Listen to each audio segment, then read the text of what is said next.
task of accompanying the president wherever he goes. They are Jaime Castro, the presidential food tester; Senior Police Officer 4 Lito Africano, the president's personal bodyguard; Jay Morales, the presidential photographer; and Colonel Ramon Mateo Dizon, commander of the Presidential Security Group. Sergeant Jaime Castro. 25 years ago, Jaime Castro started working for former President Corazon Aquino as a food tester and personal security guard. Back then, he was Constable Second Class at the Philippine Constabulary.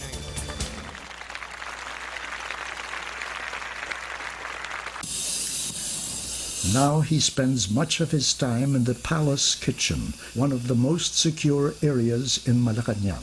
It's where meals for the president as well as for visiting dignitaries are prepared. Work starts early for the president's chef.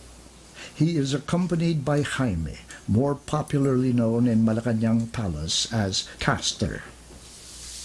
He is no ordinary member of the kitchen staff. Castro is an officer of the Philippine National Police with the rank of Senior Police Officer 3 and a member of the Presidential Security Group. His duty is different from other security officers. He is the President's official food tester. We were trained then at the National Bureau of Investigation to test and analyze all the foods, different kinds of poisons, and conduct intelligence gathering, background investigations of the chef and the waiters that will serve the president. Especially during presidential engagement in the hotels or outside the country, we were taught how to coordinate and analyze all those possible threats against the president. Everything from the water used in cooking and as drink to the ingredients and seasonings undergo a close inspection under the watchful eyes, nose and tongue of Castro. Unlike other security officers, Castro is armed not with a gun, but with a flashlight. He uses this to spot any possible discoloration in the food, keeping a sharp lookout for possible contamination.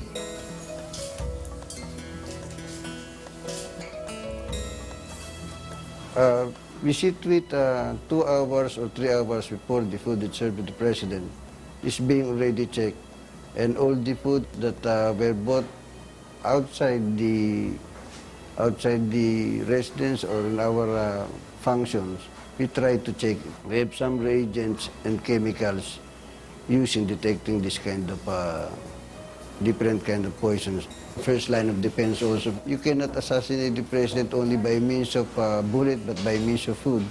He's very thorough. I don't think there's been an instance that any of us have had food poisoning, even during my mother's time. But sometimes when you're really very hungry, he has to check on everything, including condiments. No? So sometimes the process of getting fed gets a little longer. This morning, Castro monitors the preparation of the president's favorite dish, pork adobo, or pork marinated with vinegar and soy sauce. It will be served for lunch. I think I have a fun job and exciting job because before the president eats his food, I'm the first one to eat it first. Oh, it's a very big responsibility because if anything happens to the president, I'll be answering to the Filipino people. So I always double check and make sure all the food is safe. For Castro, this is a big responsibility. The president's life is in his hands, or more accurately, in his eyes and taste buds. I don't think I have the competence to tell him what he has to do. He has been trained quite thoroughly, both here and abroad, with that function.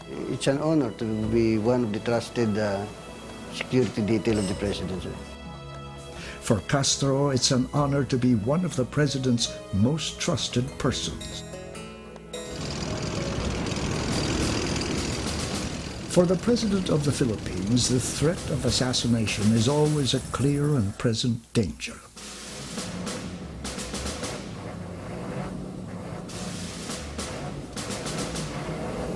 President Corazon Aquino survived 9 coup attempts. Her only son Noynoy almost died in one of those attempts.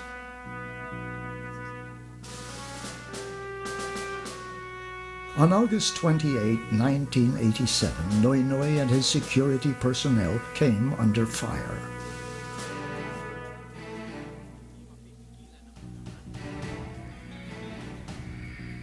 Noynoy was wounded. One of the bullets is still embedded in his neck. After the first or the second salvo, they said, go out, no? And then when I got out, they said to lie down. When I lie down, they said, not here. Then they said, go back in. When I was going back in, I heard firing again, no? Well, they were very trigger happy. So I assumed that these were our men who had sustained the initial attack. In the initial attack, we lost 2 men right away.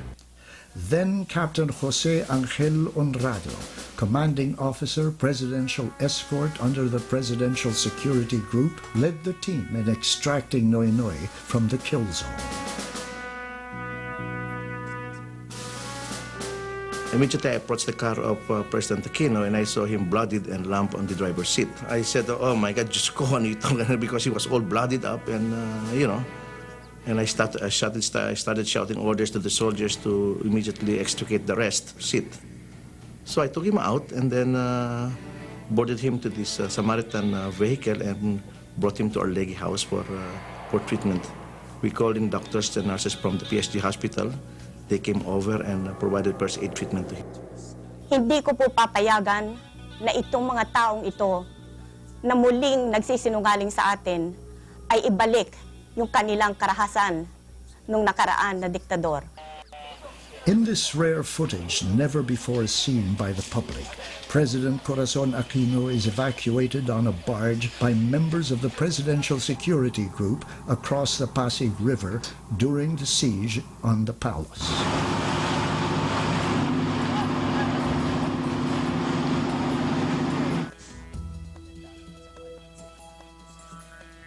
Day in and day out, the Presidential Security Group is the one tasked to protect the President.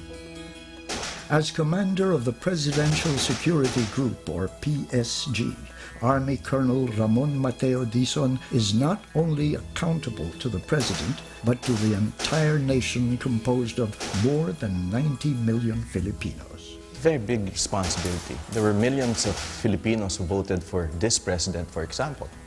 And if something happens to this president, then that's something that the group commander has to think about. You know, we have to make sure every day that when the president wakes up and goes through his daily routine, that at the end of the day he comes back home safe. It's not only the president, but also the family and other dignitaries that we protect. Oh, there has to be of utmost trust and confidence. No? So Colonel Dizon was with us when my mother assumed the office. He was, I guess, a lieutenant at that time, or at the most a captain. He was a young officer. He went through us in battling the coups during my mother's time.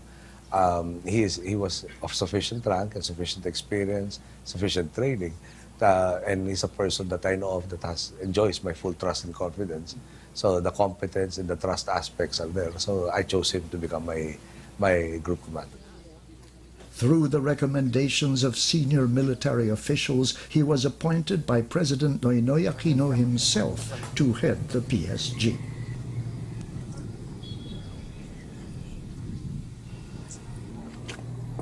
As a member of former President Corazon Aquino's security detail, Dizon was part of the PSG's first batch to have been trained by the U.S. Secret Service for VIP security. As former commander of the Joint Special Operations Group of the Armed Forces of the Philippines, he was responsible for the deployment of elite special operations units of the armed forces. He served 3 former presidents, Corazon Aquino, Fidel Ramos, and Joseph Estrada. Today, his former command, the Joint Special Operations Group, is at the forefront in the fight against the Al-Qaeda-linked Abu Sayyaf in Basilan and other parts of Mindanao.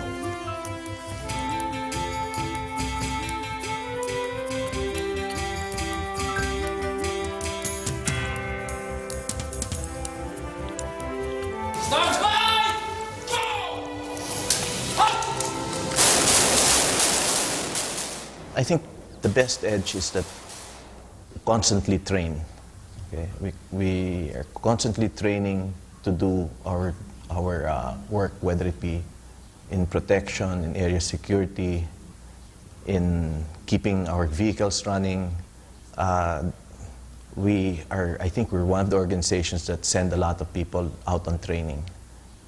But I think that's what you need to have, people who are competent in the way they do their job. Senior Police Officer 4 Lito Africano is the personal security aide of the President. He belongs to the President's inner circle of security personnel. Standby! Wala pa sir, wala pa.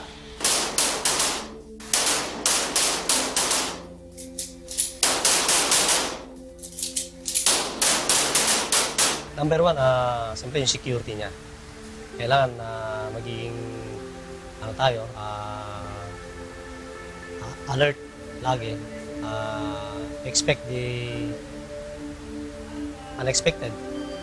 Kasi ganyan ang security. Pangalawa, yung mga sa sa personal niya. Kasi ako yung pinaka-close talaga na security niya. Team leader ako dun sa team na kasama sa training namin. Unlike any other security personnel detailed with the President, Lito takes care of even the most minute personal details that the President may need, especially in official functions abroad. Pero tapos hindi nakakala, ano talaga advantage? Ay, yung gamit niya, ako lang take care.